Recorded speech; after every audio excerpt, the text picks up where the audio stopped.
Saya tahu kita bahas apa bagusnya Cik. Lanjutannya. Kita ngomongin orang aja. Boleh.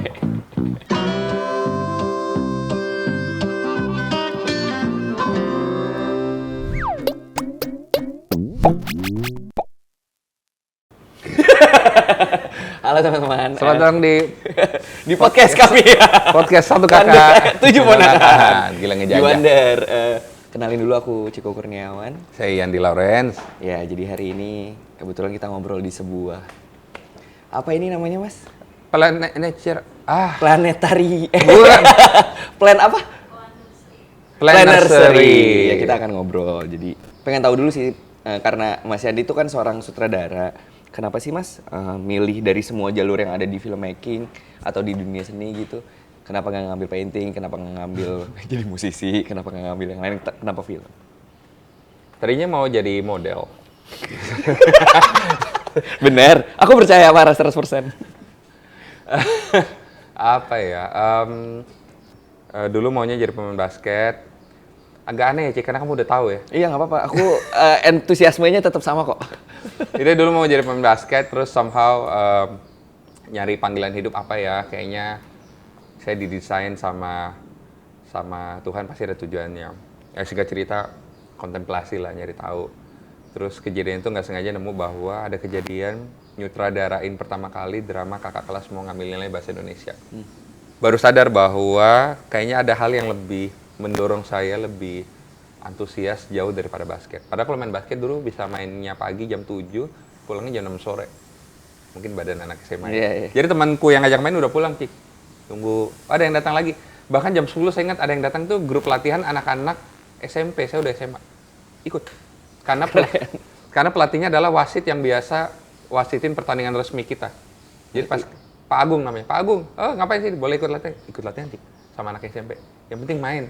Ngerti. Gitu sampai maghrib, sampai jam 6 pulang gitu. Nah pas ketemu directing nulis, ternyata lebih daripada itu gitu. Terus sadarlah dari SD suka nulis, suka bikin komik-komik sebisa mungkin gitu. Jadi kayak pas aja. Boleh di-emphasize gak Mas? Maksudnya kenapa sih kayak ini tuh jadi sesuatu yang kamu lebih suka dari basket gitu? Basket kamu bisa nyampe segitunya gitu terus. Oh, apa yang lebih ekstrim dari itu? Oh, yang pertama mungkin karena dalam keadaan lagi kontemplatif, Cik, lagi puasa. Waktu proses menemukan itu, ada joy yang nggak bisa dijelasin. Kayak rasanya damai banget aja gitu. Ada kesenangan kayak main basket, tapi ada peace yang kayak padahal tapi bikinnya bukan sesuatu yang sangat mari kita bikin. Kayak gitu. Ngerti. Sangat caur, maksudnya waktu itu ngedirectnya parodi. Parodi yang masih pakai lagu-lagu established, lagu project pop gitu-gitu mainnya. Tapi ada damai yang tenang gitu kayak di sini nih susah banget jelasannya Dik, tapi impresinya kayaknya beliau senang kalau saya di sini. Dan kalau dia senang itu cukup. Terus kayak oh yaudah di sini. Jadi nggak pernah ngerasa sacrifice basketnya. Toh taunya basket juga pemberiannya Tuhan kan. Maksudnya saya tumbuh besar dibesarkan dengan pengetahuan bahwa apapun skill kita itu gift. Jadi waktu kita asah, kita lagi proses jadi orang yang bisa dipercayakan untuk ngasih sesuatu gitu. Jadi waktu shifting ke film, ke seni itu kayak ya sama-sama gift kan. Dan rasanya ini gitu. Ngerti. Nah, kamu bisa ke-expose jadi bentuknya jadi film tuh apakah kamu dulu suka nonton film, apakah ada kebayang nggak Mas? Maksudnya kan bukan harus sih kayak ada informasi yang ke-expose ke kamu dulu gak sampai kamu bisa ke titik? Sampai saya berangkat mau beli formulir, mikirnya masih satu-satu. Tadinya taunya mau sutradara teater dulu. Taunya teater dulu karena panggung-panggung di gereja sering main, sering direct. Sederhana banget lah pementasannya, nggak ngerti apa-apa. Beli buku. Jadi suatu hari saya itu bukan pembaca buku, Cik. Lemah banget literasi. Kuliah baru baca buku. Telat banget. Dikasih duit sama kakak karena 15.000 lah gitu. Ingat banget 15.000. Ke Gramet, lihat buku. Biasanya nyari komik, nyari sutradara karena kemarin baru dapat impresi jadi director tuh kayaknya bagus. Ya. Menjadi sutradara, ini bagus. Bayar, baca sampai tengah kok makin susah. Iya, makin nggak ngerti. Baru baca judulnya, menjadi sutradara film dan televisi. Yang tulis Mas Naratama, dosen IKJ. Sekarang beliau di US kalau nggak salah. Balik bukunya, di situ baru tahu IKJ. Oh, ada fakultas film, menarik ya. Dan kepala udah mulai suka karena udah baca setengah. Ngerti? Oh, filmmaking tuh seru ya, gitu. Bahkan sampai balikin formulir tuh masih taunya pengen masuk ke TV. Karena dulu saya nontonnya TV aja. Ngerti? Gitu. Trans TV lagi rame-ramenya tuh, yang kalau terima kerjaan di GBK. Jadi kayak Trans TV. Trans TV saya di Gitu, sana. Iya. balikin formulir, ketemu senior-senior lah, abang-abang pompoan IKJ. Ngobrol lah. Film itu, wah film keren gitu. Hayo. Ayo. Gitu, dan akhirnya masuknya film. Oke. Ada ini gak mas? Experience, ini bukan pada satu di industri tapi kayak pas masih di kuliah gitu. Experience yang kan karena kamu suka, rasanya hal-hal baik tuh banyak sekali muncul. Ini bukan yang tidak baik juga, tapi kayak rasanya kok kayaknya pernah gak sih punya keraguan kayak kayaknya jalan gue bukan ini deh. Itu pertanyaan saya buat kamu. Hey, saya duluan. Abis ini gantian nanya. Yeah. Pas kuliah itu antusias sekali, Cik. Tapi saya sebenarnya nggak suka-suka banget film. Kayak belum yang saya terlahir untuk bikin film, belum gitu. Masih yang, iya, tahu kalau Tuhan rasa, saya bisa aja salah ya, tapi ini pengalaman gue pribadi. Jadi saya ngerasa kayak Tuhan seneng kalau saya di sini. Jadi ngelakuin kuliah apa semua demi itu, Cik. Saya ngerasa kuliah itu ibadah gitu. Datang apa gitu, pulang tuh masih ke Taman Menteng main basket. Masih gitu, masih main. Tapi mulai menikmati hasil-hasilnya. Kayak semester 2 tuh mulai bikin film pendek. Masuk ke Atmajaya, lomba film pendek gitu. Yang jurin Tehnia. Halo Tehnia. Menang, terus di voting mahasiswa juga menang. Terus saya kayak, wah mulai tertarik suka film gitu. Nah, di IKJ itu ada, kalau TA kan tugas akhir tuh, Cik, ada midpoint tuh, ada mid semester, bukan mid semester. Semester 4, kamu tiba-tiba harus bikin film, krunya diacak, nggak boleh milih sendiri. Terus syutingnya pakai 16 mili. Wow. Tegang, terus punya beban film-film pendek sebelumnya masuk festival kecil dan menang. Jadi kayak, wah ini rasanya bikin filmnya gagal, Cik. Gagal kenapa? Karena pas nonton nggak works, nggak jalan aja sama komedi. Itu satu-satunya film, judulnya Ion, yang tidak ada barangnya sampai sekarang. Film yang jadi di sidang, habis itu saya nggak tahu di mana barangnya. Maksudnya nggak mau diarsipkan, saking malunya. Galau, Cik. Sebulan itu merasa kayaknya harusnya saya ke TV deh, tanpa merendahkan teman-teman kerja TV ya gitu. Tapi rasanya ya, ayo yuk syuting sinetron aja gitu. Walaupun saya tahu kemudian masuk jadi director sinetron juga susah. Susah ya. Bentuk craftnya aja yang berbeda mungkin. Iya. Tapi kayak di situ deh gitu. Pokoknya kerja cari duit gitu, pengen kayak gitu. Galau, Cik, dan galaunya galau parah gitu. Dan waktu itu kan kosanku 350.000 sebulan. Dorongannya saat itu ya, saya tuh selama ini pikir orang kalau galau di bawah shower kayak dramatis gitu. Iya benar. Tapi Cik, di momen itu kayaknya di bawah shower enak nih. Gitu, segala itu. Tapi kosanku 350.000. Nggak ada shower. Adanya bak mandi kecil. Sama keran air yang buat nyuci baju. Itu tuh rendah banget, Cik. Tapi mau banget. Yang saya lakukan, Cik, ke bawah gitu. Gitu, Cik. Setengah jam, Cik. Setengah jam. Begitu lama-lama galaunya usai itu kayak, kok pegel ya? Gitu. Iya, ngerti tapi gitu, langsung flu. Karena air dingin. Gede terus, dingin gitu. Terus badannya nggak enak. Sambil mulai lama-lama pakai baju. Aduh, aneh banget. Coba lanjut. Tiba-tiba pas lagi handukan, Cik, entah mengapa teringat momen-momen saya tanding basket zaman SMA. Dulu tuh tanding-tanding gitu. Momen-momen kalahnya. Tapi juga momen-momen menangnya. Gitu, momen-momen gemilangnya gitu. Terus kayak, iya ya, hidup tuh kadang naik turun, mulai ngerenung gitu. Terus bertanya, kalau saya pernah kalah, saya pernah menang, terus apa artinya ya? Gitu, apa artinya semua perjalanan ini gitu. Terus ada suara yang sama yang rasanya bikin damai waktu tahu harus ke film. Kayak whispering, kayak, kan yang penting saya temenin. Gitu, kayak main idenya bukan kita berhasil, tentu saja kita mau mati-matian bikin film bagus dan berhasil. Tapi perjalanannya ditemenin dan kita belajar sesuatu dan jadi lebih kenal beliau. Itu kan yang lebih penting dalam hidup ya. Sambil handukan tuh kayak, iya ngapain dari tadi saya galau-galau, ngapain saya selama ini, sebulan ini begitu. Bener-bener nyerah sama directing, Cik. Kontemplasi sebulan berarti teh. Sebulan di kosan. Main Plan versus Zombie. karena gamenya lagi rame waktu itu. Plus di keran. Sorry. Masih kebayang. Itu membuktikan bahwa galau juga butuh budget. Kayak omelan-omelan kayak udah lu miskin jangan banget gaya bener. Iya. Jangan. Pegel. Ya aku begini. Pegel ya galau butuh budget. Ciko Kurniawan. Hei, kenapa? Pernah beneran pengen berhenti jadi aktor? Eh, Pengen jadi model aja gitu? Enggak. nggak pernah kalau misalnya berhenti jadi aktor karena nggak pernah punya option lain. Karena tahu nggak punya opsi lagi. Karena tahu nggak punya skill lain. Teman-teman produser yang lain, please hubungi Mas Sanca. Nomornya ada di Terima bio kasih. Instagramnya. Ciko tidak punya pilihan. Teman-teman investor, saya juga nggak punya pilihan. Sebagai director. Jadi promo diri Tolong, sendiri. iya. Udah mau pemain basket udah nggak bisa juga. Bener. Iya. Terlalu. Ya, Terima kasih. Jangan ngomongin Iya. umur. loh bentar, sadar tidak punya opsi berarti pernah juga dong memikirkan opsi itu terus baru sadar. Tuh, momen tertentu atau keadaannya lagi baik-baik aja? Rasanya tuh kalau dulu baik-baik aja, cuman bukan baik-baik yang bisa tenang. Keadaannya baik-baik aja maksudnya. Aku sehat, masih bisa makan. Oh, oke. Tapi nggak tenang karena bulan depan gue makan apa ya? Maksudnya itu. Iya, nangkep. Dulu, Iya. Startnya dari Mulai mikirin plan B. plan B. Yes. Nggak ada lagi nih plan B. Nggak tahu mau ngapain lagi. Nggak, soalnya dari awal aku tuh kayaknya pas kecil tuh tumbuh besar tuh maksudnya dari SD sampai SMA, SDC misalnya kayak begitu ya. Bentuknya tuh nggak pernah, modenya tuh nggak pernah kayak punya space buat mikir gue suka apa. Oke.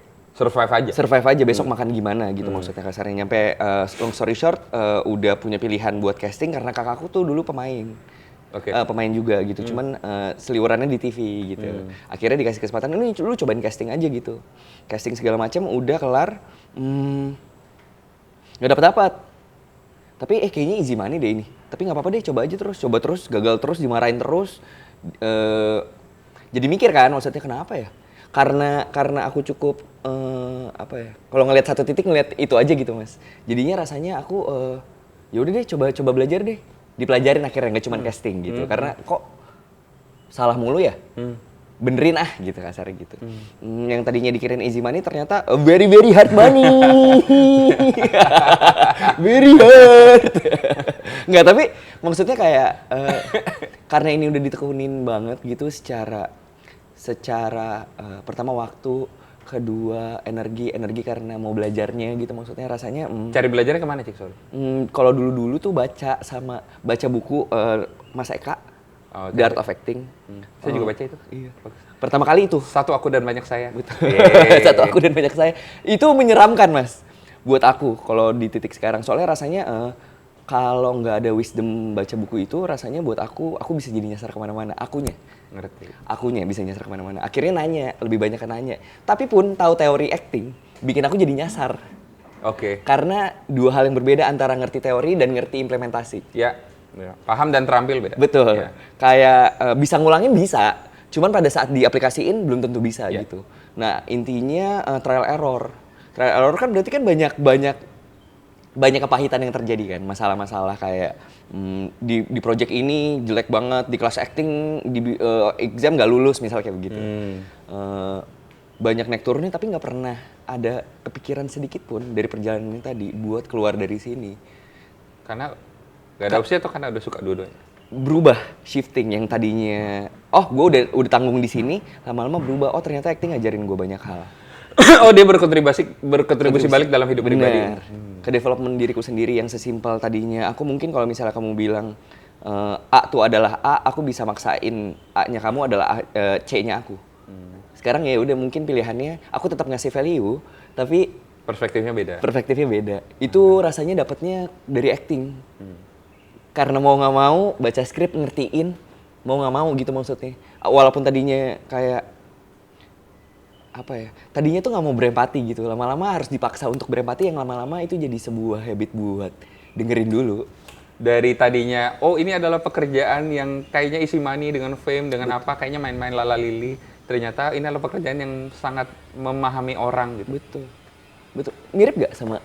Iya, sama kita ketemunya di situ. Ketemunya di situ.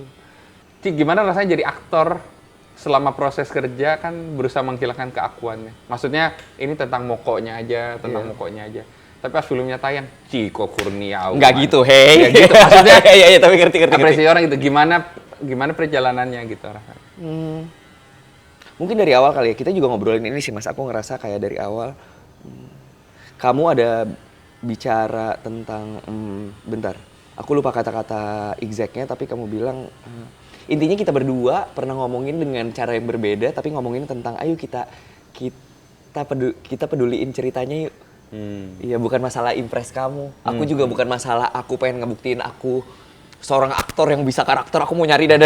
Enggak, poinnya apapun yang works buat ceritanya, ayo kita serve ceritanya gitu.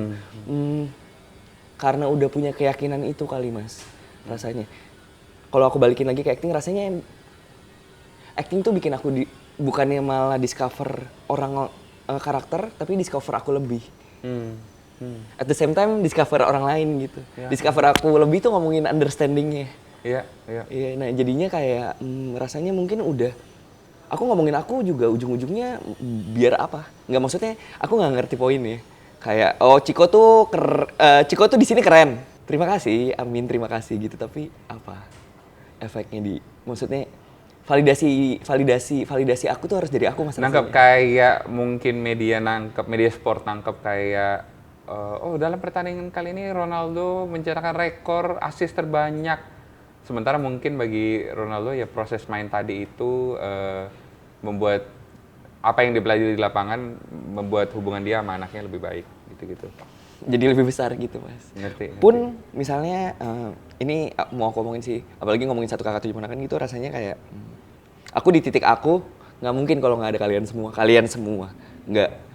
Semua cast and crew gitu maksudnya. Belum tentu kalau misalnya syutingnya nggak kondusif, aku bisa perform segitunya gitu maksudnya. Soalnya rasanya ringkih sekali. Maksudnya ringkih kalau nggak dijagain tuh ringkih sekali. Nggak cuma performance aku, tapi kalau nggak saling jaga tuh rasanya ada yang bisa. Atmosfernya juga pas kita mau take tuh itu pengalaman baru buat saya sih, Cik. Yang bikin dia pengalaman baru karena lintas generasi. Iya. Ada Ano yang baru. Tapi Ano tuh karena Ano first time, Ano tuh mengekspos bahwa keluguannya Nadif dalam berakting ternyata itu sama buat semua orang. Kayak ketakutan Nadif, dia bisa deliver nggak?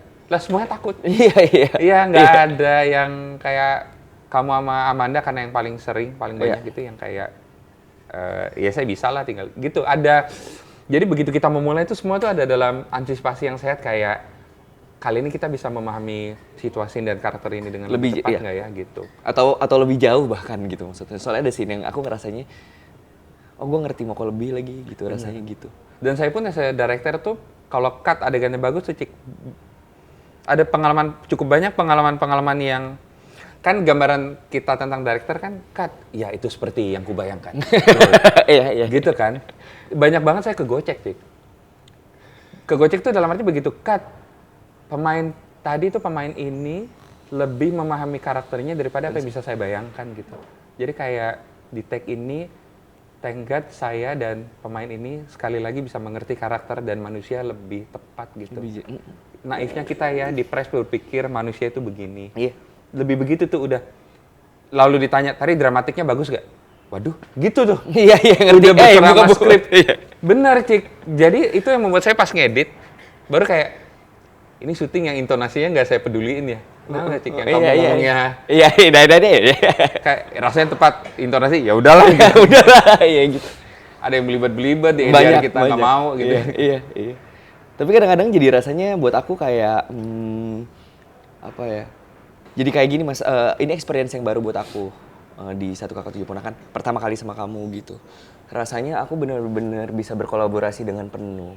Karena diajak dari pertama tuh maksudnya dari bahkan belum reading Mas. Reading kita kan biasanya udah langsung ke skrip, udah mulai analisis gitu. Ini nggak baca dulu gitu. Maksudnya beneran kita baca secara objektif sebagai sebuah cerita. Itu yang biasa dilakukan yang sendirian kan Mas.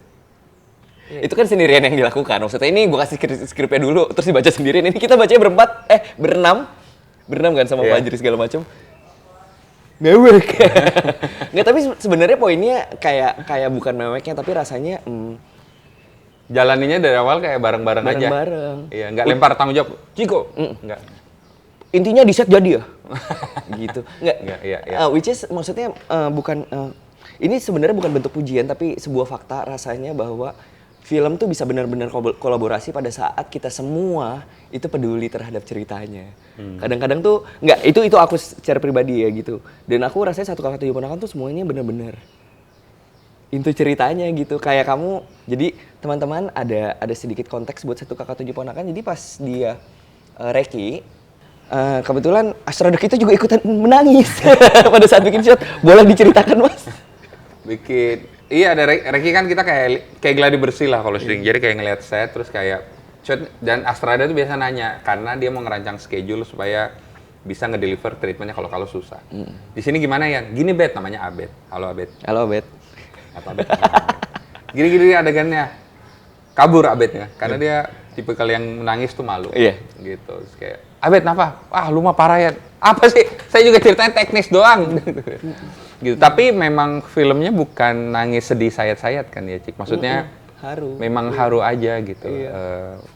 Sebenarnya kayak nggak bisa diwakilin pakai satu. Kalau buat aku ya, Mas, secara pribadi, aku kalau pas nonton kita pertama gitu nggak bisa dideskripsiin pakai satu kata. Maksudnya satu kata perasaan kayak haru, sedih. Poinnya sebenarnya kayak rasanya buat aku tuh bukan itu, tapi kayak ngasih ruang kontemplasi aja gitu dengan banyak perasaan gitu. Iya. Kayak haru iya, ada sedihnya ada karena penyesalan, iya apapun itu gitu. Tapi rasanya tuh jadi ngasih ruang gitu. Bener. Tapi itu pengalaman yang saya merasa disayang sama pemain sih, Cik. Karena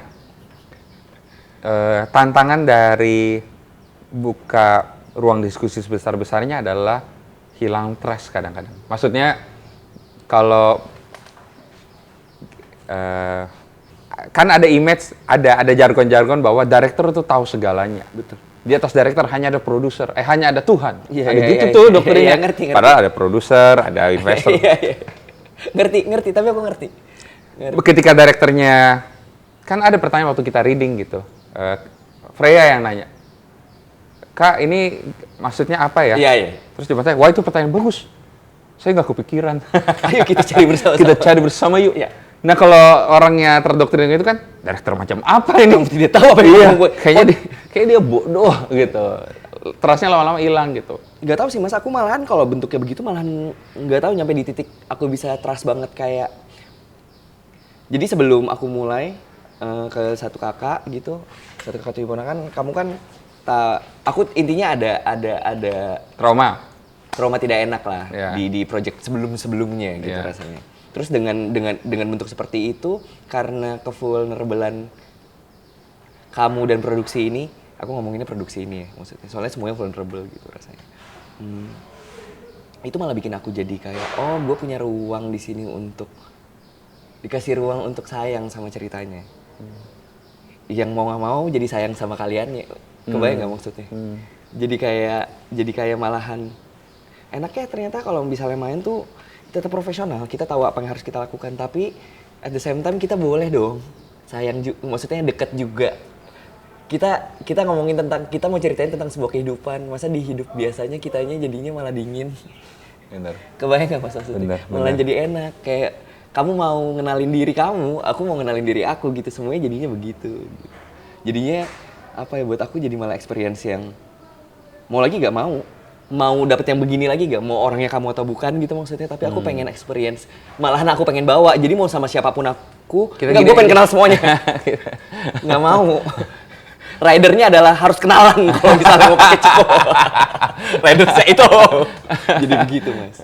Jadi malahan kalau buat aku bukan sesuatu yang ngilangin trust gitu maksudnya. Malahan aku pengen kerja begitu gitu maksudnya. Kan kita kan udah punya beban besar karena, bukan beban, punya tanggung jawab besar buat ceritanya. Aku sebagai seorang aktor bisa menceritakan karakternya seutuh-utuhnya.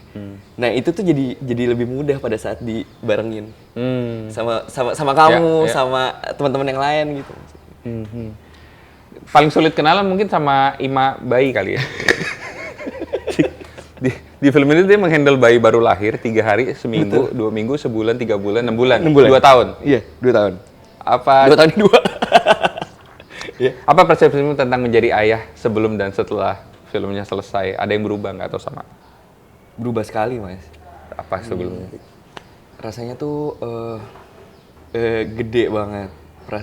Perasaannya dulu ya, perasaannya tuh gede banget.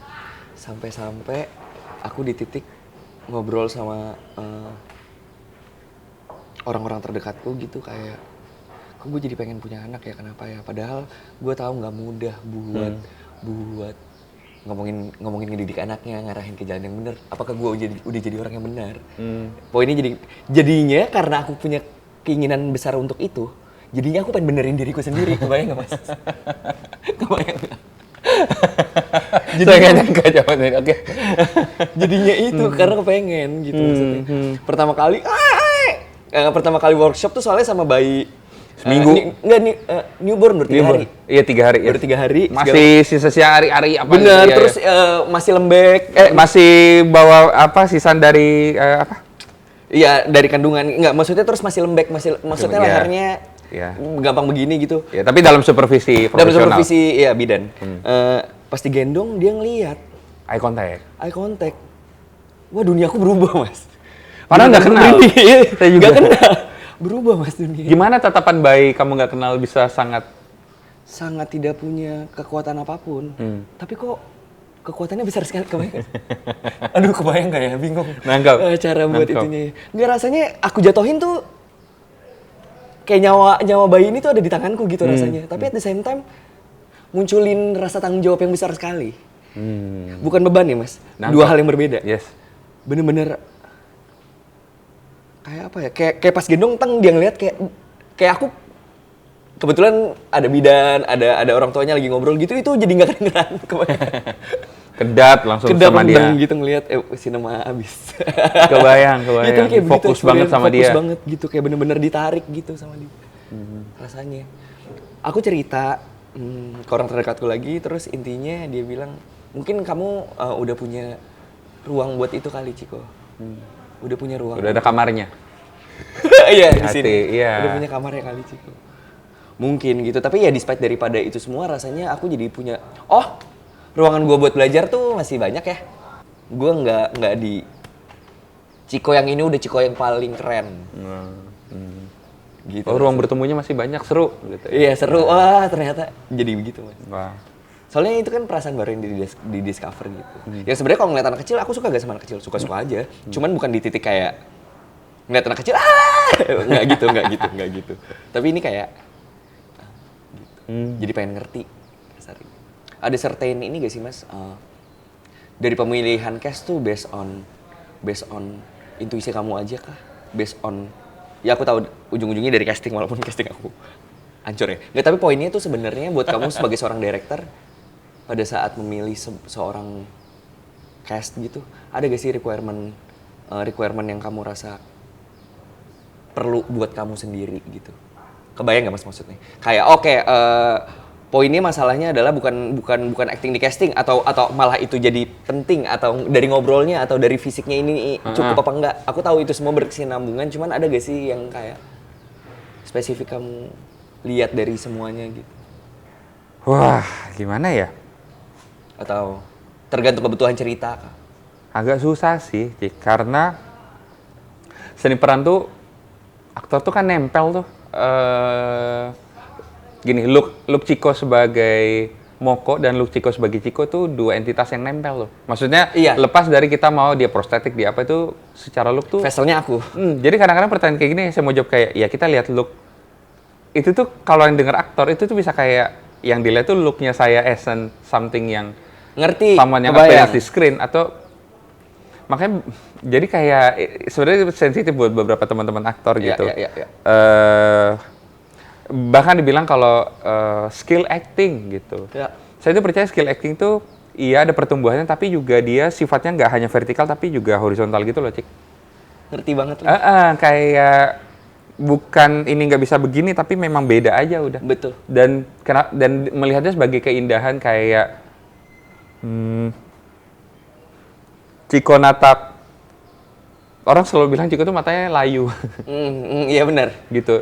Nah, mata Ciko, saya nggak percaya Ciko lahir totally matanya layu kayak gitu. Kamu pernah lihat nggak tipikal orang-orang yang preman-preman atau penjahat itu tuh tipikalnya mirip kayak Tapi jadi Iya. kayak rasis ya. Enggak, tapi ngerti Nangkep ya? ngerti, nangkep. Gitu. Atau kamu hidup bertahun-tahun dengan hatred, beda tuh mukanya. Iya. Gitu. Walaupun banyak juga penipu mukanya baik-baik. Iya. It doesn't define. Iya, tapi majority. Iya, Gitu. Nah, ngerti. maksudku look-nya Ciko itu tuh terbentuk dari ribuan experience pengalaman pribadi Ciko Kurniawan gitu. Jadi kayak look, skill, pembawaan itu tuh Udah jadi semuanya. sepaket. Iya, dengan kita kan selalu percaya, kamu juga pernah bilang kayak gitu deh. Kalau berakting kita nggak pernah bisa lepasin diri kita sepenuhnya kan. Oh iya dong. Pasti ke bawah. Nah sama, jadi kayak kalau nanya, ya ini milih pemain gimana?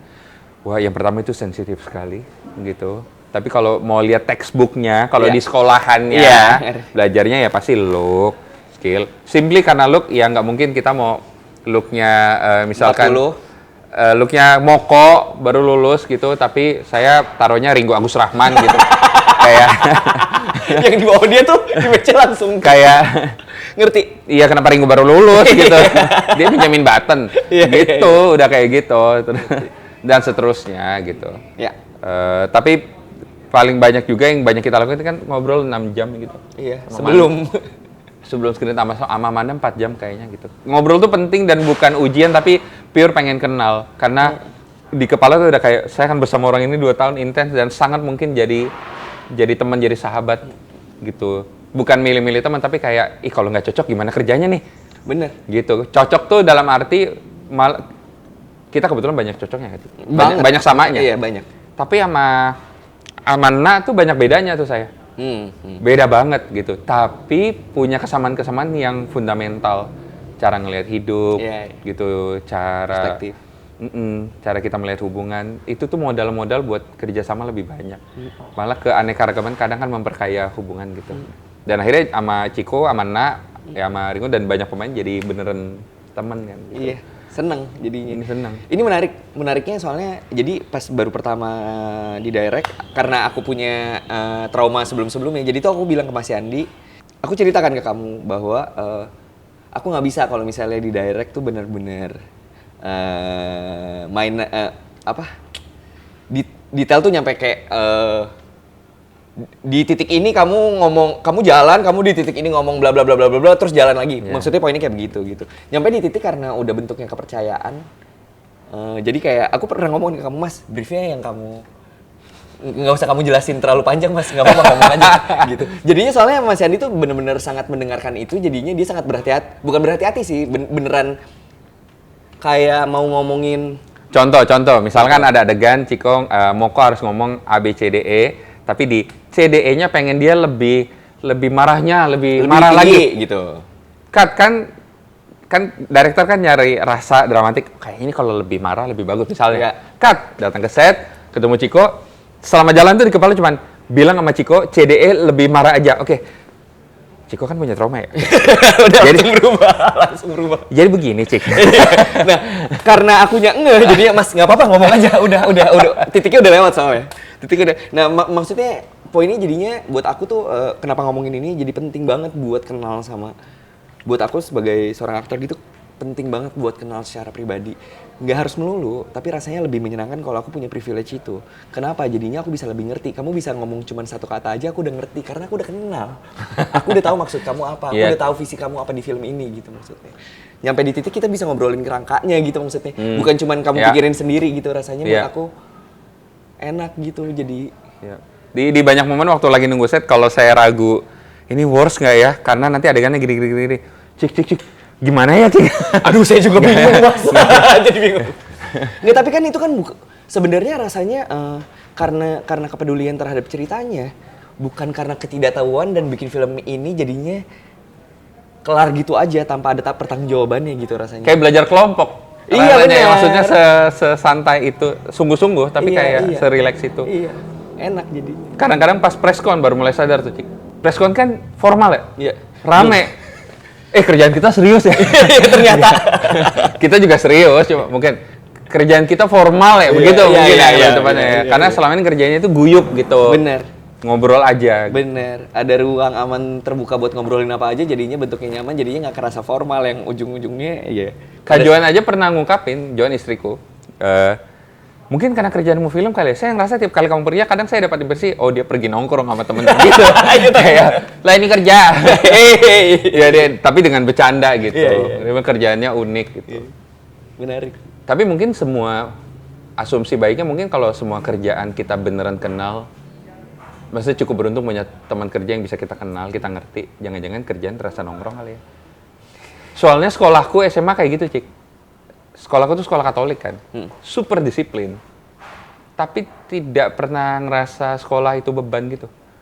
Yang ku ingat dari sekolahku tuh having fun, karena pertemanannya kayak gini di sekolah. Jadi kayak, weh. 2 SMA, saya demam nanggung gitu, Cik, 38 kalau nggak salah derajat. Sama mama langsung di-strap, nggak usah sekolah, bahaya gini. Nangis sih, 2 SMA di kasur, aku mau sekolah. Karena suka banget. Ya mungkin karena temen kali ya. Iya jadi, iya.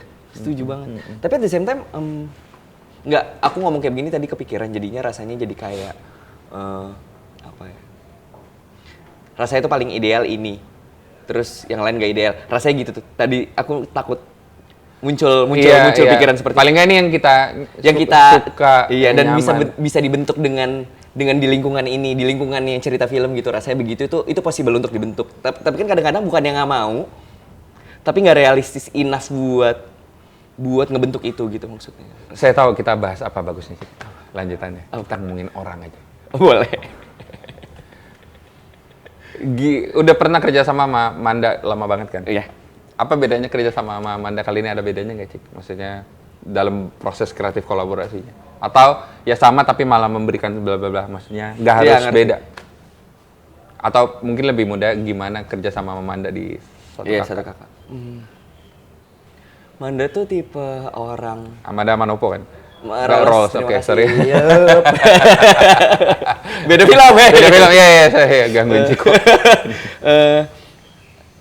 Rawles tuh orang yang... Jadi nama keluarganya. Gitu. Amanda tuh orang yang... Aku seneng banget bisa kerja sama dia. Aku ngerasa beruntung sekali Amanda di sini. Amanda ada di Satu Kakak Tujuh Ponakan, rasanya ditemeninnya banyak banget sama dia. Dari pertama kali baca, dia aja kan udah ngasih perspektif yang cukup berbeda gitu rasanya buat Maureen, nyampe akhirnya ada sedikit adjustment gitu ke skripnya gitu. Sangat mudah kolaborasi sama Amanda, soalnya Amanda punya satu skill yang rasanya dia tuh punya pikiran yang tajam menurut aku, tapi at the same time dia mau ngedengerin panjang dulu. Iya, dengan diam. Iya, pendengar yang sangat baik. Iya, bener-bener ngedengerin dulu, mau ngerti dulu. Kalau dia bingung pun dia bilang, walaupun kadang-kadang pada saat udah bingung jadi overwhelmed. Ya. Kayak, aduh bentar aku bingung. Tapi dia sebenarnya udah tahu karena dia punya pikiran yang punya analisis yang bagus gitu, rasanya buat aku jadinya dia punya perspektif yang bagus. Dan punya bakat alami. Kerja sama Amanda tuh mengingatkanku sama Nirina Zubir. Boleh di-emphasize? Kalau kita reading, kita diskusi panjang. Pernah dengar Ringo kalau ngejelasin sesuatu kan? Pernah. Panjang! Bang Ringo. Iya bener. Tapi itu proses Ringo menemukan isi pikirannya dan kita dengan senang hati dengerin. Iya. Nirina pendengar yang baik. Dan kalau ditanya tuh gak pernah bisa seartikulatif Ringo menjelasin. Ngerti. Tapi pas take, bagus banget. Iya, bagus banget. Bener. Amanda tuh kayak gitu. Iya. Mirip ya? Ringo, Tena sama saya. Ya, kamu juga mirip kayak Ringo. Ciko juga. Ya tapi bentuknya begitu, karena Manda tuh rasanya bukan orang yang artikulatif. Nggak seartikulatif itu. Iya. Dia artikulatif menjelaskan ketika dia udah paham, tapi di banyak momen dia bisa rasain dulu aja. Tapi barangnya apa, dia bisa bilang saya belum tahu, tapi ada gitu. Gini, rasanya tuh buat aku kalau sama Manda tuh aku jadi ikutan sabar. Kenapa? Karena dia dia tuh kalau dapetin informasi emang dia harus diendepin dulu, diproses dulu, baru bisa diceritakan dengan jelas. Rasanya gitu. Nah, akunya juga jadi kalau misal diskusi sama dia, akunya jadi bentar Cik, gue belum ketemu. Ya udah. Akunya juga jadi mikir, jadi ada ruang buat nggak langsung berasumsi bahwa karakter Moko dan Maureen begini kali ya. Nggak langsung begitu, tapi diam dulu kalau lagi sama Bang Ciprut gitu. Ya.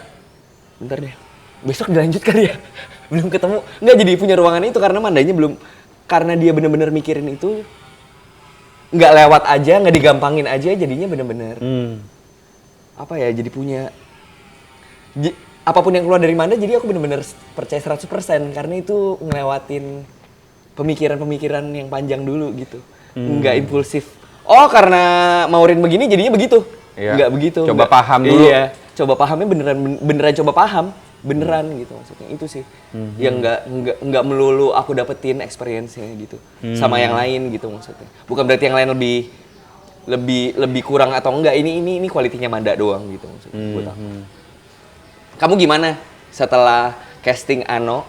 Maaf ya aku jauh. Casting Ano dia tahu pertama kali castingnya awalnya kamu ngelihat di sebuah acara Seminar Screen Makassar. Betul, kamu lagi kayak begitu terus Ano itu penonton seminar gitu. Wah, mirip Ano. Habis seminar diliatin dulu. permisi, saya Yandi Lorenz, saya lagi bikin film, kamu mau nggak main film? Mau kah? Mau. Setelah lama kenal, gimana? Div pas ditanya kayak gitu, ya saya pikir saya dideketin om-om. Bukan. Nah, maksudnya ngelihat Ano gitu, rasanya tumbuh sekali. Aku sebagai Ciko gitu ngelihat Ano gitu, maksudnya secara perspektif di hidup maupun bentar ketawa dulu. Enggak, Ano tuh soalnya sebuah entity yang menarik. Seseorang yang sangat amat menarik gitu, maksudnya dia knowledge-nya luas sekali dengan pemikiran yang cukup berbeda dengan aku tentunya, tapi at the same time dia benar-benar bisa ngejalanin satu kakak. Soalnya rasanya nggak mudah, Mas. Tanggung jawab emosinya tuh besar sekali gitu. Betul. Tapi Ano rasanya aku nggak ngomongin resultnya ya di film, tapi aku ngomongin prosesnya. Dia benar-benar mau. Dengan kadang-kadang kita punya knowledge yang besar tapi susah buat ngedengerin, Mas. Tapi dia tuh mau ngedengerin rasanya. Ya. Walaupun ada yang tidak ya, tentu saja dong. Tapi at the same time kayak, oh kalau udah ngomongin acting gitu. Nah, kamu ngelihat Ano sendiri di proses satu kakak tuh gimana? Satu kakak tuh gimana? Nadif itu adalah pertemuan kedewasaan Nadif sebagai pribadi. Nadif itu dari impresi saya ngobrol sama dia adalah anak 18 tahun yang lebih dewasa dari umurnya, itu satu. Terus yang kedua dia punya bakatnya pas kita screen test. Nah, kedewasaan dan bakat itu ketemu sama ekosistem yang support sekali. Gitu. Ano tuh waktu kita reading kan ngekos dekat kantor kan. Saya ada sarapan. Ngobrol nanya gimana rasanya. Dia tuh awalnya punya antisipasi karena dia tahu jajaran pemainnya itu established actor. Dan plus karena mungkin saya juga dari Makassar. Kita tuh punya kesamaan, saya nggak tahu kalau teman-teman yang dari kota lain non Jakarta ya. Kita tuh selalu punya persepsi Jakarta itu panggung besar sekali. Di semua bidang, olahraga, entertainment. Jadi kalau ke Jakarta itu udah liga beda sendiri. Nah itu udah satu, terus jajarannya banyak, terus nggak punya background. Waktu ketemu, patah sekali ekspektasinya. Karena semuanya nyambut Nadif tuh kayak temen-temen aja. Yang tidak over berusaha ramah, tapi punya beneran real relation aja. Beneran ngobrol, beneran nanya gitu. Beneran ngeledek, beneran ngemarahin gitu. Kayak koneksinya real, pertemanannya real. Jadi itu memberikan kenyamanan buat Nadif. Yang tadi saya bilang, bahkan waktu dia sadar, aduh saya mau tag, saya deg-degan nih. Pas dilihat kiri kanan, yang lain juga deg-degan. Lahir dari vulnerable, kita bisa nggak ya ngertiin karakter bersama. Jadi itu bikin, kalau saya pribadi sadar itu saya puas sekali kerja sama Nadif gitu. Dan tidak bisa terjadi kalau Ciko, Mana dan seluruh ponakan nggak ngerespon. Kadang tuh saya ngerasa kamu semua ini tuh relasinya ya on screen off screen tuh mirip gitu. Iya. Kayak rumah Atmo tuh dalam dan luar layar gitu. Iya, ngerti. Kalau hanya untuk mengejar laki-laki lain. Buat apa sih? Dilanjutin. Oke. Kau buat menjauh. Ada 3 lagi. Aku pengen tetap bahas ini. Kawai gimana? Kawai. Udah suka Ais dari Keluarga Cemara. Menarik. Oh, pernah bareng kan? Pernah bareng. Tapi nggak pernah ngobrol banyak. Iya. Kan pernah juga sedikit di Cemara. Iya. Aku punya impresiku sendiri terhadap Kawai. Kawai itu menarik banget, maksudnya dia tuh sangat pintar sekali, analisisnya tajam sekali. Yeah. Tapi at the same time kadang-kadang dia jadi suka ragu sama dirinya sendiri. Tapi pas main, terkaget-kaget gitu loh, Mas. Pas perform tuh langsung, itu, ini angin kali ya, barusan merinding aku. Iya, rasanya kayak begitu gitu. Karena analisis dia tajam banget gitu, jadi banyak yang dipikirin. Tapi kalau pas udah ketemu, Ais tuh mirip banget inner thought-nya sama kamu, Cik. anxious gitu. Iya, bener. Kalau Ais tuh ngobrol as a person gitu, kita menelanjangi Ais. karakternya. Kawai itu ini ngomongnya cepet banget. Nah, tapi kan gini Kak, tapi ini. Ya, ini bukan gini-gini. Iya gitu, pikirannya sangat banyak. Terus yang kayak Putar bilang, kan tumbuh besar, Ais kan anaknya Mas Ajibong, acting coach gitu. Jadi dari kecil terpapar seni peran. Betul. Jadi ketika dia main, itu tuh tim auditor di kepalanya tuh rame banget. Iya benar. Itu udah paling bener loh, itu udah paling tepat. Iya. Ini gini gitu. Gitu. Yang dari awal analisanya iya bener, udah bener, nggak usah terlalu dikaji lagi gitu. Dia bisa nggak? Action, cut, kok bagus. Iya benar. Iya gitu. Kawai sih menarik ya gitu. Dan Kawai juga termasuk orang yang kalau kita ketemu tuh nggak usah mikirin bahan apa-apa gitu. Bener. Iya. Udah aja ngobrol. Iya, nangenin. Freya impresif sekali. Salah satu pengalaman screen test terbaik saya. Gitu, impresif sekali beneran. Kebalikannya saya. Ya, Betul. ya. Ya, oke lanjut. Kalau nanti nonton scene orang yang paling suka Nina Freya itu di ending, itu persis scene screen testnya. Dan apa yang kita lihat di layar itu udah terjadi 4 bulan, 5 bulan lalu di layar handycam. Iya. Gitu. Maksudnya dia udah ngedeliver barangnya begitu. Iya. Bahkan pas saya lihat, jadi pas dia, ini saya jujur ya, saya belajar banyak dari Freya, dari Nina. Jadi pas dia screen testing, ada dialog-dialog yang nggak ada di skrip. Terus pas saya lihat, bagus itu. Saya tulis bagus. Iya. Kayak, iya itu lebih bagus gitu. Sebagus itu Freya gitu. Ya berbakat sekali sih. Banget. Iya. Pekerja keras banget. Pekerja keras, nggak pernah ngeluh. Bener. Mental Ada momen pekerja dimana keras. nggak tahu sih ini Freya nyaman atau enggak untuk diomongin. Cuma rasanya dia tuh bener-bener ada momen intinya dia sangat amat sibuk waktu kita reading. Tapi pada saat aku senangnya adalah pada saat dia udah kesini, dia kesini. Iya. Bener-bener Bisa shift full di sini. shift, iya. Menurutku itu bakat gitu loh maksudnya. Bisa bener-bener fokus di banyak tempat gitu. Enggak, kamu baru aja bilang mindful adalah sebuah bakat. Ungkap seorang yang sering cemas.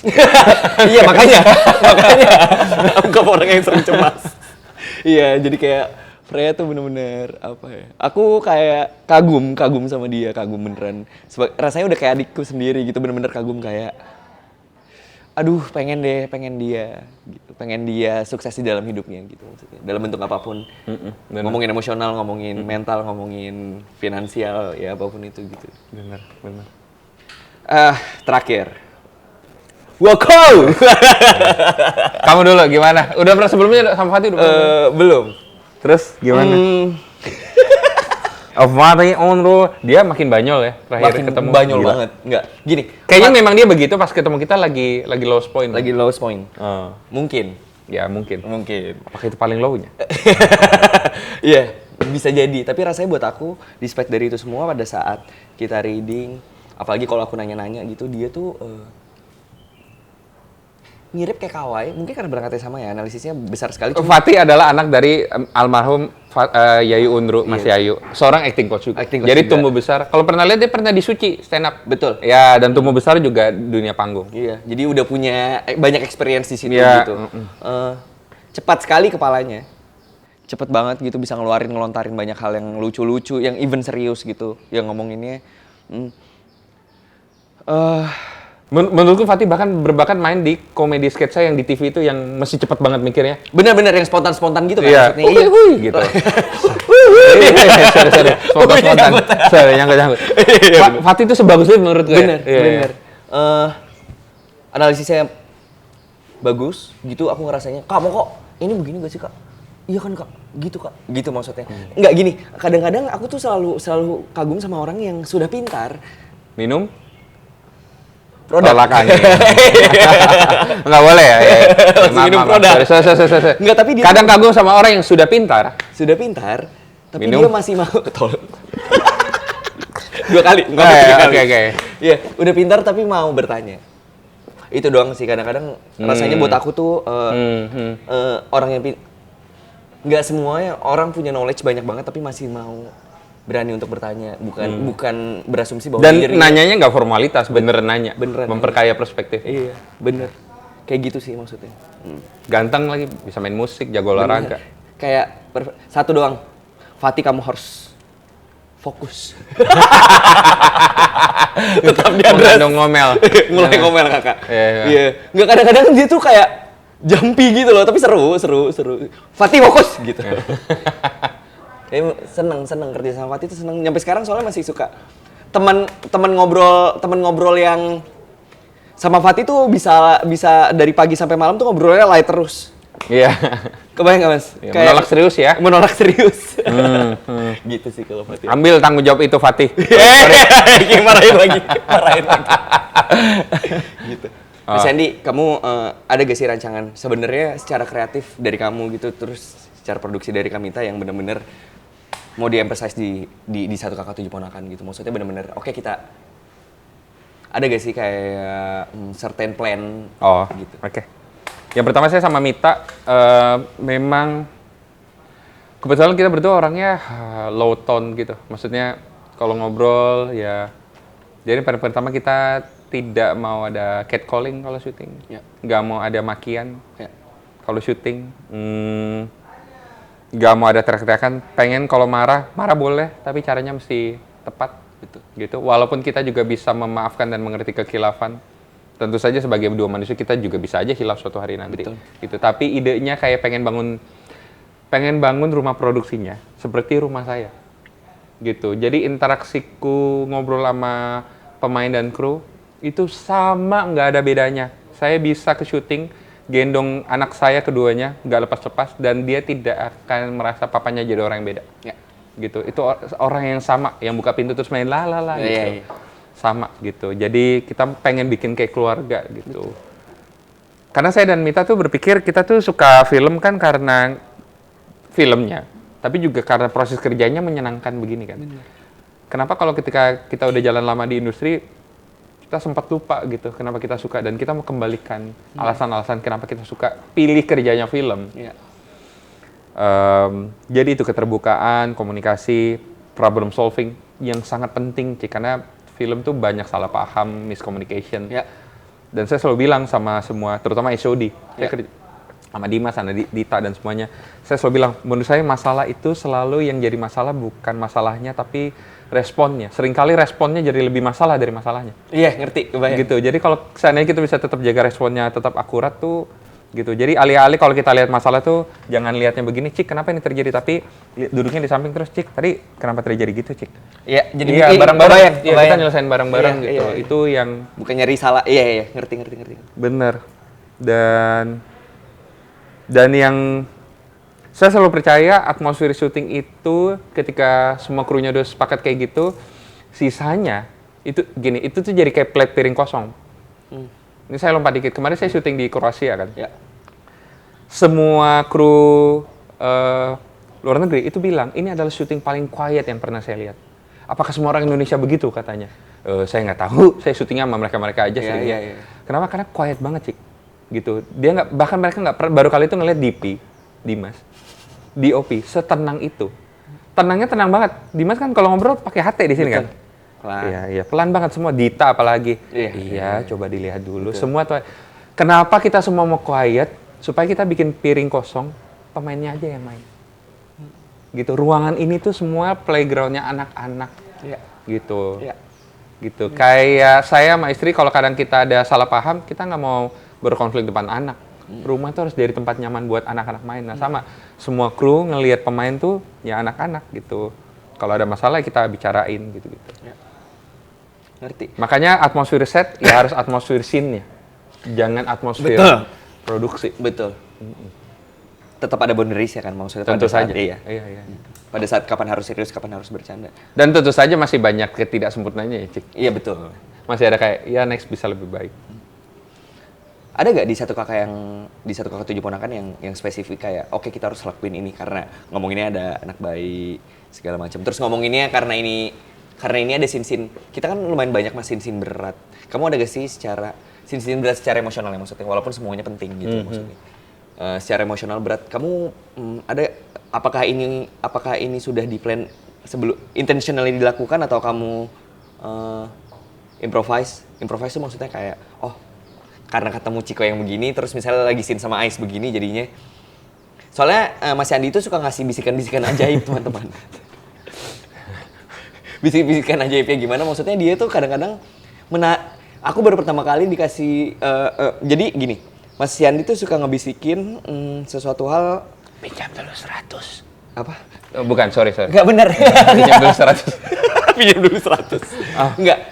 Bentuk ngomonginnya tuh bukan konteks, tapi ngomonginnya udah sesuatu hal yang rasanya tuh buat aku filosofikal yang aku cuman aku sama Mas Yandi yang ngerti. Contohnya kayak di piano. Ya. Nah, ya kayak begitu maksudnya apakah itu intensional? Enggak, sebenarnya environment-nya tadi kan udah dijelasin secara general tuh cerita film pengen bikinnya seperti itu. Tapi kalau di Satu Kakak Tujuh Ponakan intinya ada gak sih yang emang kamu intentionally melakukan ini atau kamu improvise ternyata kamu belum pernah ketemu ini di film-film kamu sebelum dan sesudahnya gitu. Sebenarnya membisikkan sesuatu yang saya udah tahu dari reading lalu baru dikasih tahu di hari H itu baru terjadi sekarang. Waktu kita reading camp. Oke. Sebenarnya bisikan itu bukan sesuatu yang kultus sih. Akan kubisikan sesuatu sehingga terhembuskan kemampuan. Enggak gitu. Iya. Lebih ke yang saya bisikin juga bukan kata-kata kalau ada sumur tidak. Enggak bukan suatu pun.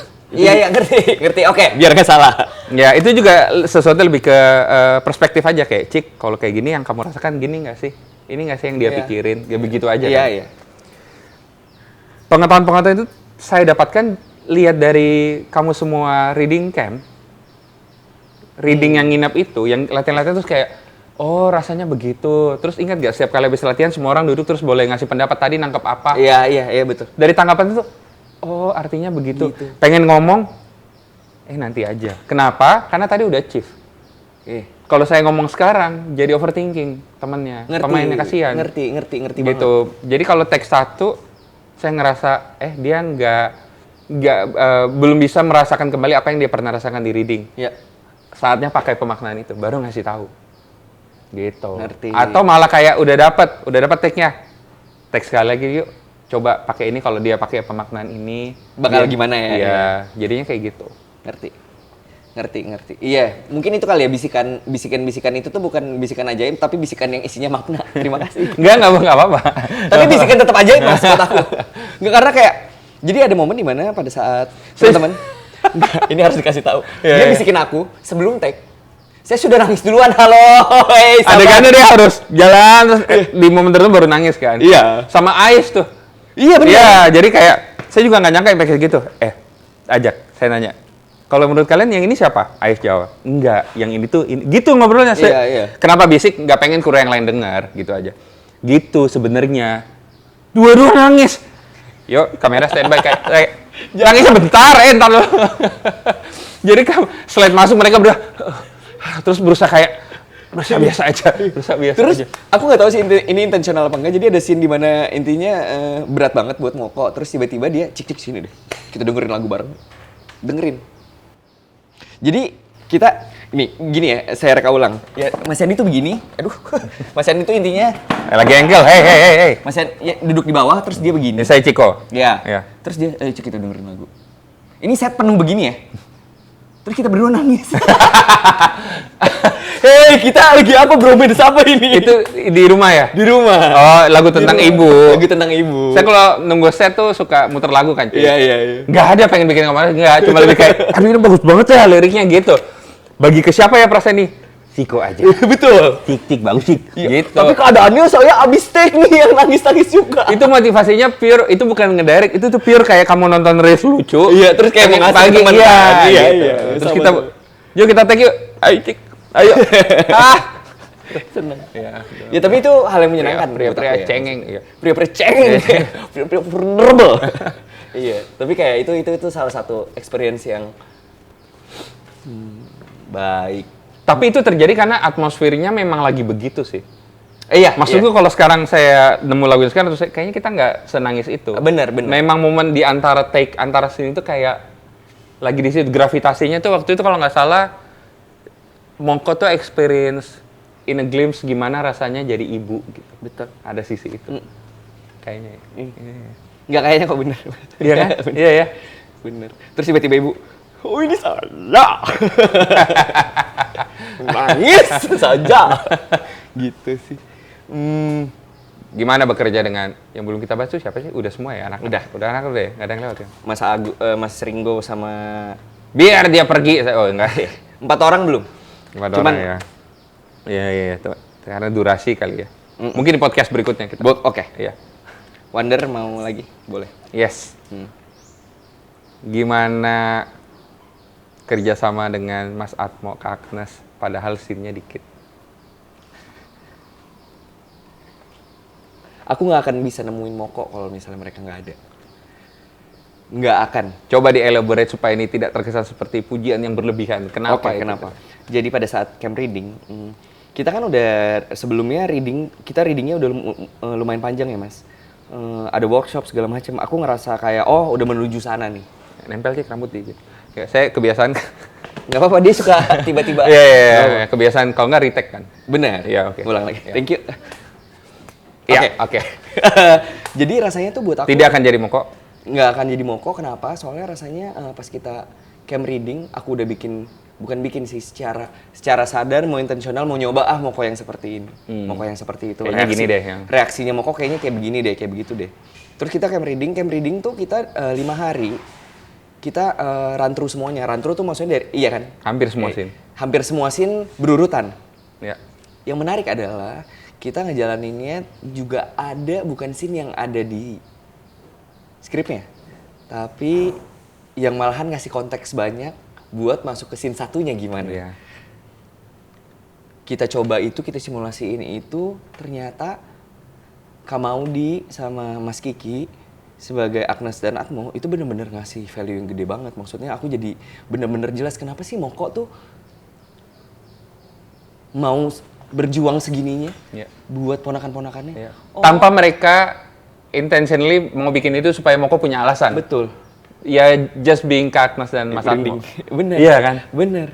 Kita intinya scene itu adalah scene di mana kita simulasi yang benar-benar ngerubah perspektifku adalah simulasi pada saat di rumah nggak ada apa-apa tuh gimana, nggak ada masalah tuh gimana. Pertama itu. Kasih konteks dikit. Jadi itu mainnya itu kayak 2 scene, satu scene tuh mainnya 1 jam tanpa skrip. Pemain dilepas aja, cuma dikasih instruksi. Yang satu sama lain nggak tahu. Nggak tahu. Semua dikasih instruksi kecuali Ciko.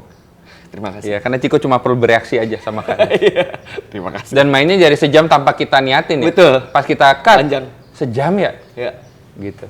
Lanjut. Main segitu. Iya. Nah, 2 scene itu Jadi malah aku nangkap banyak reaksi dari Mas Atmo, dari Kak Agnes. Soalnya rasanya aku harus berangkat dari mereka. bagaimana rumah ini dicintai dan dirawat Betul. mereka. Ya.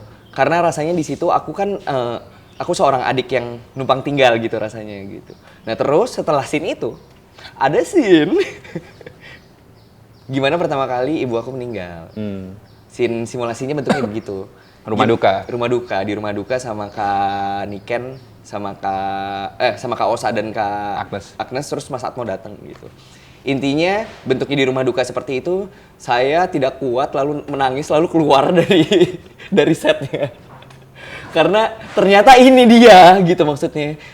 Rasanya mau Gila itu momen itu ya. Iya, wah, nggak pas udah masuk pun aku nggak berhenti nangis. Poinnya bukan mau membesar-besarkan tangisannya poinnya, tapi rasanya ngerti Moko. Saking bagusnya kamu semua main scene itu ya, Cik. Saya itu kayak apa harusnya ini ada dalam film ya gitu. Iya. Kuat banget. Kok iya rasanya tuh gede banget gitu. Dan Kiki Narendra pomot dulu ya. Pomot dulu. Nyebelin sih. Kayak apa yang diberikan tuh ngagetin, kayak cintanya Kak Agnes tuh bukan yang kamu gimana mau. Enggak. Yang tough love gitu. Iya. Yang sayang, makan nih sayang gitu. Iya. Maksudnya kita sayangin gitu, Iya. jangan ditolak. Jangan ditolak, ayo. Iya. Nggak apa-apa dong, kamu adik aku gitu. Gambaran Kak Agnes sayang Moko tuh di deliver Pomot tanpa diarahkan ya. Itu tuh kayak orang tetap meluk anak yang pas dipeluk masih tantrum dan nyakar-nyakar mukanya. Tapi tetap dipeluk. Tetap dipeluk. Kayak, iya. Dan jadi scene itu berjalan pertama kan bertiga dulu kan. Moko, Agnes, Osa. Terus saya tiba-tiba ngerasa, saya butuh Mas Atmo. Masuk. Nah dulu, Mas Kiki mana? Di kamar Mas tidur. Panggil. Oh, ada gitunya? Iya, jadi dia keluar itu masih gini. Kenapa? Masih bunceng mata tidur siang. Mas, scene-nya gini-gini, briefnya secepat itu. Maaf, scene-nya gini-gini, kamu datang untuk jemput aja, gitu doang. Masuk deh, cek. Jawabannya begitu. Tiba-tiba di depan aku tambah hancur. Tambah hancur tuh maksudnya kayak jangan kasihan sama diri kamu, biarin kita saling sayang aja. Iya. Berubah jadi begitu. Iya. Berubah jadi begitu. Bagaimana bisa Moko nggak sayang sama keponakannya pada saat dia dapat kasih sayang sebesar ini dari. Iya, dia sebenarnya tinggal meneruskan. Betul, makanya poinnya jadinya itu. Itu sih kerja sama mereka rasanya yang dibahas bukan ngomongin tentang acting skill. Yang dibahas bukan ngomongin personality, tapi mereka sebesar itu aja hatinya, selapang itu aja hatinya. Jadi banyak ruang buat aku buat ngelihat dan belajar dan terinspirasi. Beneran terinspirasi, rasanya kayak apa yang ku cari nggak akan lengkap. Kayak rasanya tuh tinggal puzzle-nya udah ada, tinggal di sini nih. Apa ya? Apa ya? Oh ternyata dari Mas Atmo, dari Kak Agnes. Iya. Ternyata bukan dengan mengurung diri dengan skrip, tapi dengan membuka diri dengan mereka gitu rasanya. Iya. Dan Pomod sih ini ya, kan udah ada di trailer juga ya, ada scene Moko ke rumah sakit kan. Itu Moko datang kan lihat Mas Atmo meninggal kan. Shotnya kan banyak kesana semua tuh dulu. Iya. Terakhir baru balas ke Kaknes. Iya. Kaknes tuh mancing terus dan selama mancing dia udah hancur. Oh iya. Terus saya tuh udah bilang sama Pomod, Sabar. kamu kalau mancing terus kayak gini nanti pas giliranmu kamu gimana? Kan udah habis emosinya, udah familiar sama keadaannya. Jawabannya masih dalam keadaan nangis lagi standby. Udah nggak apa-apa Mas Yandi, Moko butuh aku. Moko yang dimaksud itu Moko tapi Ciko juga. Iya. Aku sebelum take shot ke aku aja aku dipeluk dulu. Kayak bener-bener bagaimana saya ada di sini bukan supaya mau Kusnedi tampil bagus, tapi biar bagaimana Moko Ciko deliver gitu. Saya ya nantilah gitu.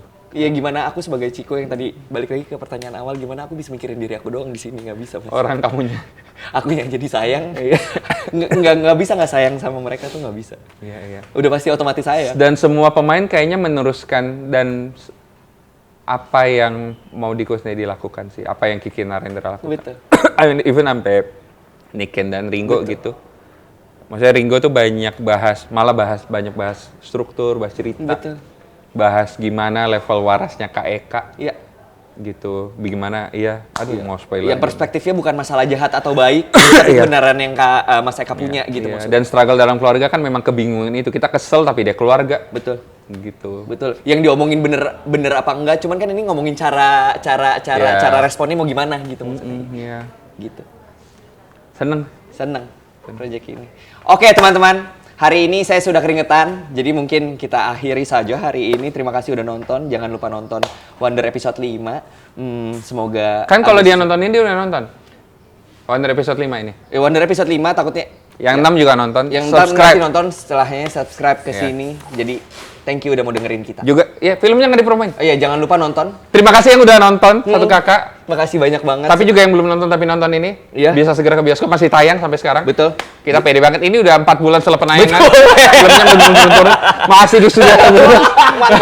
Masih 3 show? Masih 4 show, 3 show? Ya, kami menemukan banyak yang melakukan nginep di bioskop. Enggak, berlebihan. Ya, pokoknya jangan lupa nonton yang belum nonton ya. Yang udah nonton, terima kasih sudah banyak. merasakan kehidupan satu kakak 7 ponakan bersama-sama. Semoga yang ngalamin kehidupan seperti Kamoko menemukan keterhubungan dan jalan keluar. Semoga bisa ngerasa ditemenin. Yes. Thank you, Dan. Outframe. Outframe.